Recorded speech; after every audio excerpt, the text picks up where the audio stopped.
که دنیا کې کامیاب زندگی غواړئ او کامرانه زندگی غواړئ، کامیابی غواړئ، بچی د ستورو په شان ځلول غواړئ او بچی نه د ګلاب ګلونه جوړول غواړئ چې هر سړی بوی کوي، والله العظیم د الله دی کتاب سره به کېږي په بل څه سره. قسما بالله د قرآن د عزت کتاب دی، د کامیابی کتاب دی. دا راونیسئ.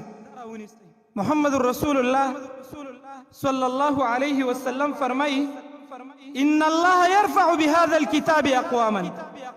الله د دې قرآن په ذریعه سره، د دې کتاب په ذریعه سره چې زما استاد بچو نن ختم دی راغلی، هم د دې قرآن په ذریعه سره الله رب العالمین قومونو ته عزت ورکوي. ويزع به آخرین، او الله رب العالمین دا د ذلت کتاب مقرر کړي. چا چې دې ته شا راوړلې ده، د دې سره بې وفایي کړې ده، د دې نه لرې پاتې شوی دی، دا یې نه دی راخستی، د دې سره تعلق نه دی جوړ کړی. ويزع به آخرین، الله به هغه خلق او هغه قومونه ذلیله کړي دي. که عزت غواړئ د الله د دې کتاب نه واخلئ، که کامیابي غواړئ د الله په دې کتاب کې کامیابي پرته ده. دا حدیث هغه حدیث دی عمر بن الخطاب رضی الله تعالی عنہ نافع بن عبد الحارث الخزاعي رحمه الله دا د مکی گورنر مقرر کړ او خپل په یو سفر باندې ووته چې ګورم دغه گورنر په اسمان کې عمر فاروق رضی الله تعالی عنہ سره ملاو شو. ورته وی نافع ته خو ما په مکی باندې والی مقرر کی، د خپل ځان نائب مې مقرر کی، ما خو تا د هلته د مکی گورنر توب حواله که، دلته څه کې گورنري دې چاته پرېښوسته، په مکه دې څوک مقرر که؟ دا ورته وایي ما ابن ابزا مقرر. هغه ورته وایي من ابن ابزا؟ ابن ابزا څوک دی؟ دا څنګه داسې غیر معروف کس دې مقرر کړی چې موږ یې نه پېژنو، تا په مکه باندې دا والي مقرر که، گورنر دې مقرر که؟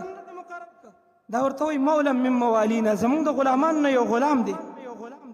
عمر فاروق رضی الله تعالی عنہ په تعجب کې شو چې تا دومره غټه ډیپټي، دومره غټه عہده، دومره عظیم منقبت د مکې والیتوب او گورنرتوب او خپل نایابت دا یو غلام ته حواله که. دا ورته وایي عمر فاروق رضی الله تعالی عنہ ما داسې نه دی مقرر کړی، د هغه سره یو عظیمه پیشلي ده، هغه سره یو عظیم کلام دی، د کمال نه ډک انسان دی. ابن ابزا ما ځکه مقرر کو انه قارئ لکتاب الله، د الله د قرآن قاری دی، کتاب قاری دی، د قرآن مجید قاری دی.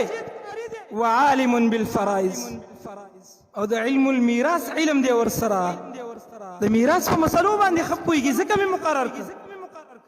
عمر فاروق رضی الله تعالی عنہ چې دا خبره واورېدله چې یو کمزوری انسان د حیثیت په اعتبار سره غلام چې په پیسو باندې خرڅل کیږي او اخیستل کیږي، داسې یو کمزوری انسان د مکې والی مقرر شوی، نو در الله د رسول دا خبره ورته رایاده شوه. وایي یا د الله رسول فرمایلي وو، الله رسول دا خبره کړې وه ان الله يرفع بهذا الكتاب اقواما ويزع به آخرین. الله د دې کتاب په ذریعه سره قومونو ته عزت ورکړي.